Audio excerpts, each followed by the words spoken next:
اللہ الرحمن الرحیم وَإِذْ قَالَ مُوسَىٰ لِقَوْمِهِ إِنَّ اللَّهَ يَأْمُرُكُمْ أَن تَذْبَحُوا بَقَرَةً قَالُوا أَتَتَّخِذُونَ هُزُوًا قَالَ أَعُوذُ بِاللَّهِ أَنْ أَكُونَ مِنَ الْجَاهِلِينَ۔ حضرت موسیٰ علیہ السلام نے جب اپنی قوم سے کہا کہ اللہ تعالیٰ تمہیں ایک گائے کو ذبح کرنے کا حکم دیتا ہے تو انہوں نے کہا آپ ہم سے مذاق کیوں کرتے ہیں؟ جواب دیا کہ میں ایسا جاہل ہونے سے اللہ کی پناہ پکڑتا ہوں۔ سورۃ بقرہ کو سورۃ بقرہ کیوں کہتے ہیں؟ گائے کا واقعہ بہت فیمس واقعہ ہے۔ اللہ تبارک و تعالیٰ نے اس آیت میں اس واقعوں کو بیان کیا۔ گائے کو ذبح کرنے تک کی نوبت کیوں آئی؟ کیا وجہ تھی کہ اس کو سورۃ بقرہ کہا جاتا ہے؟ بقرہ کہتے ہیں گائے کو، اس لیے اس کا نام بقرہ رکھا گیا کیونکہ اس میں گائے کا ذکر ہے۔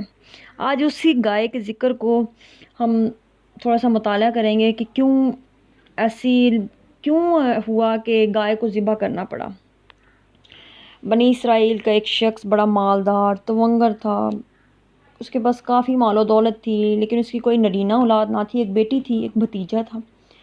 بھتیجے نے جب دیکھا کہ اس کا اینڈ نہیں ہوتا، اس کو موت نہیں آ رہی، تو اس نے لالچ میں، پیسوں کے ورثہ کے لالچ میں اسے خیال آیا کہ میں کیوں نہ اسے مار ڈالوں، اس کی بیٹی سے نکاح بھی کر لوں گا اور لوگوں پر کسی پہ تہمت لگا کر دید بھی وصول کر لوں گا، قتل کی دید۔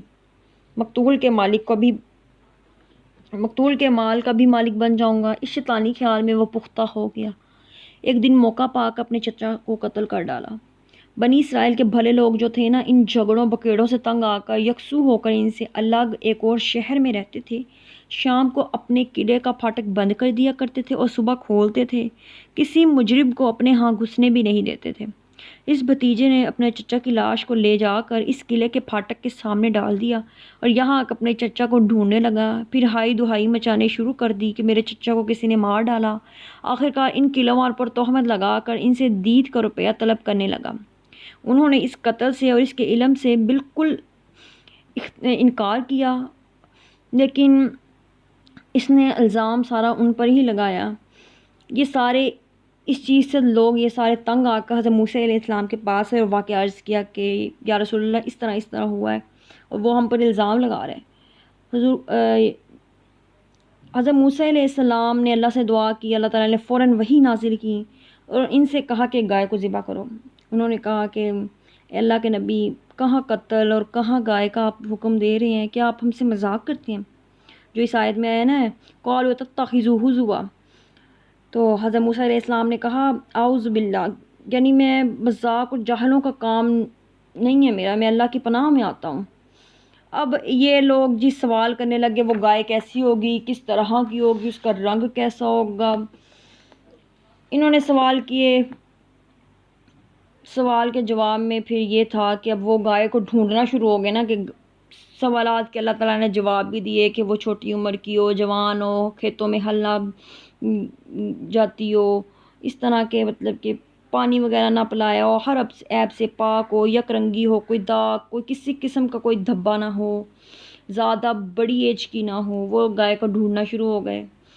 اب اسی کی تفسیر میں ایک اور واقعہ بھی آتا ہے کہ جس میں والدین کے ادب و احترام پر ایک لڑکے کو اللہ تبارک و تعالیٰ نے یہ گائے عطا کی ہوئی تھی۔ وہ ایک ایسی گائے کو ڈھونڈنے لگ گئے، وہ ایک لڑکے کے پاس سے ہی ملی۔ یہ بچہ اپنے ماں باپ کا بڑا فرما بردار تھا۔ ایک مرتبہ جب کہ اس کا باپ سویا ہوا تھا تو نقدی والی پیٹی کی کنجی اس کے سرہانے پہ تھی۔ ایک سوداگر ایک قیمتی ہیرا بیچتا ہوا آیا اور کہنے لگا کہ میں اسے بیچنا چاہتا ہوں۔ لڑکے نے کہا کہ میں خریدوں گا۔ قیمت 70,000 طے ہو گئی۔ لڑکے نے کہا ذرا ٹھہرو، جب میرے والد جاگے تو میں کنجی لے کر آپ کو قیمت ادا کر دوں گا۔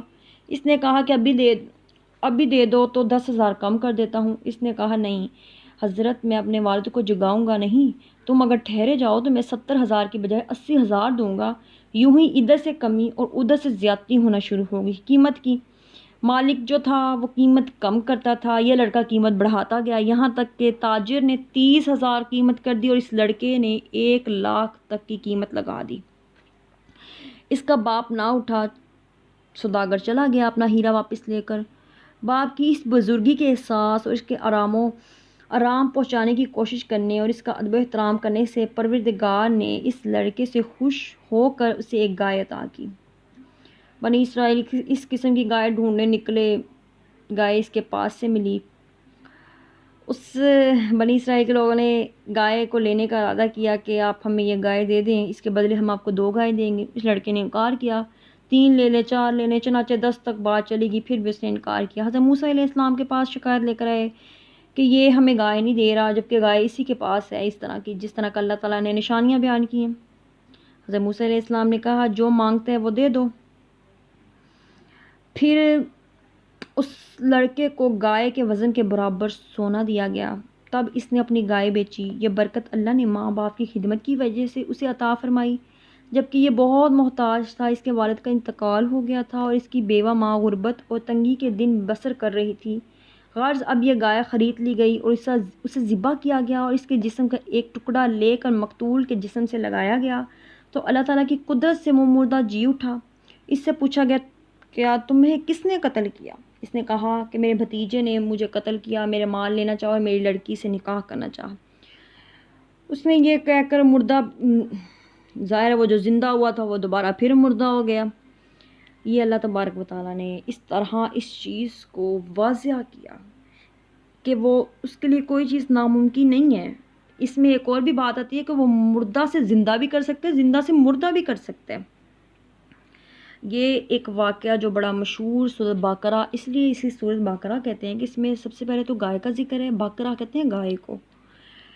بنی اسرائیل پر اللہ تعالیٰ نے بے شمار نعمتیں کی ہوئی تھیں، معجزات بھی دکھائے۔ گائے کا ایک معجزہ ہی تھا کہ مردہ سے زندہ کو کیا، پھر گائے کا ایک ٹکڑا لگایا، مردہ زندہ ہوا، اپنے مقتول کا بتایا اور پھر واپس مردہ ہو گیا۔ یہ ایک ابھرنے والا فتنہ جو تھا وہ دب گیا۔